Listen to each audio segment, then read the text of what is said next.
we've talked about the best part of your life. That's being the marketing guy here at Grind City Brewing. I know where this is let's going. talk about the worst aspect of your life, and that is the Auburn Tigers. Yeah. So, it is. Listen, it's been a struggle. Hugh Freeze doesn't answer all prayers. But let's just the ones that involve the escorts and strippers. Hey, allegedly, right? I don't know. So I'm, I could sit here and talk with you about Hugh Freeze for several hours, but we won't. Let's just start here. So Auburn finished the season, kind of an underwhelming season. They go to Norman, Oklahoma to get their quarterback in Jackson Arnold.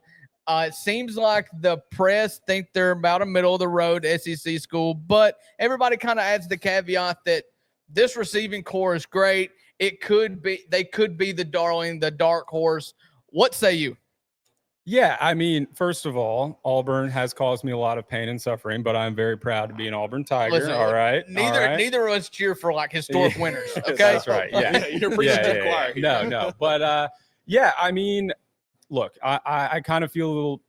It could go really, really, really good this year, or I could be incredibly disappointed and kind of be like, where do we go from here? This Hugh Freeze thing just didn't work. I mean, I know Auburn has a bad rep for being like, we're going to kick the coach out of town so quickly and stuff. Yeah. But I mean, we had a long run with Gus. I loved Gus. I was upset when we fired Gus. I thought it was the wrong decision. Of course, we can just skip everything to do with Brian Harsin. I mean, that was just, I mean, that was just a nightmare. But I mean, Hugh, this is a pivotal year for him, and he's putting his faith into Jackson Arnold. Mm-hmm. We had the report come out this morning for people who are super locked into Auburn sports that, he had the defense take it easy in spring practice on Arnold. He plans to do the same in the fall to get his confidence up. I mean, I get it in the sense of we got to get his confidence up. He really, really struggled last year, which I'll get into a second about, is that really his fault? But either way, you don't love your head coach coming out and being our quarterback might be a little soft, or we're treating him that way and all that kind of stuff. That's not great. I like Arnold a lot. I'm excited about him. I think this whole season comes down to him essentially, because like you said, Cam Coleman, dog, got the #1 transfer portal receiver, and Eric Singleton Jr. out of Georgia Tech, who's had like back-to-back 700-yard seasons, absolute dog. And I really like this kid, Horatio Fields out of Wake Forest, 4 or 5 tutties last year, 500 yards, elite speed. I think we can use the two of them together. It looks like Simmons is back on the team. He practiced yesterday. I know that was a question mark. There's been a couple of It's like Georgia, it's like West Georgia there. They're kind of getting some arrests this offseason. Yeah, it's not great situation. He was back practicing. He's elite as well. So it's, in my opinion, it's the best receiving room that Auburn's probably ever had. We've never had a 1,000-yard receiver. I mean, name the last Auburn wide receiver that was drafted high. Sammy Coates. Sammy Coates probably the highest. Yeah. I mean, we've had a couple guys who've guy up with the Giants. I can't think of his name right now, but he had a couple good years with the Giants. But either way, we haven't been known as wide receiver U by any means. With this core that we have, I mean, if we can just find competence out of Arnold, and he didn't throw a lot of picks last year. Fumbles were a problem. Got to clean those up. But I mean, Oklahoma's offensive line last year was historically bad. Yeah. They gave up 50 sacks almost last year. Auburn gave up almost about half that. Right. And Auburn's offensive line wasn't great last year. I think it's vastly improved. We have experience there.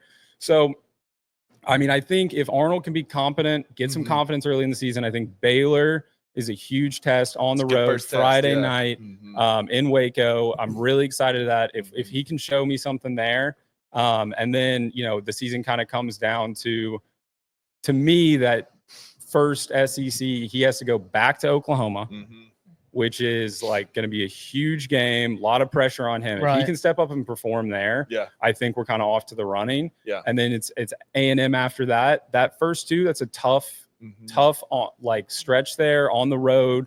So I mean, I think it'll be interesting to see, but I think there's a lot of promise. Yeah, I mean, I agree. The offensive line has been retooled. There is some experience. There's a couple new pieces there. Can they protect Jackson Arnold? Because he's shown that under duress, he's going to make some pretty bad decisions. And so can you protect him? And then defensively, I do want to talk about that because Auburn is always known for having really good defensive linemen and really good linebackers. You know, your own head coach yesterday said to win in this league, you have to have length and girth. Pause. Amen. But the defense is what's going to have to carry Auburn in a lot of games this year. Yeah, 100%. I mean, I think week 1, Baylor's got a very questionable offensive line. So I think that's a great test for us to see, like, if we got the dogs, they need to show up early. Good. Baylor's not a bad team, no, they're not a bad team whatsoever. And so I think if we can pressure the quarterback week 1, and I mean, Falk is consistent on draft boards as like the 8th top 10 pick right now. I mean, that guy is scary good. If we can have a couple so he's going to get a lot of double teams. If we can have other people step up around him, we have a good starting linebacking core. The depth is lacking there, which makes me nervous because you're always one injury away from. And kind of the secondary too, right? Secondary too. It's now I feel better about the secondary this year because we have a lot of guys who are going to have more experience. So last year we were super young on the secondary. Once there were some injuries came into play, it just kind of fell apart. So I think, with everything that we did this is on paper, just depth wise and everything like that. I think like our blue chip rating or whatever is like 65 this year. No team has ever won the national championship that's been under 50. So, I mean, you're looking at like a team that has the talent there. Auburn's going to win the national championship. I'm not saying that. You heard it. I'm not saying that. You heard I'm not it. saying that. But I'm saying we have the talent to compete with top level teams. Yeah. It's just, are those pieces going to fall together? And I think that starts. Well,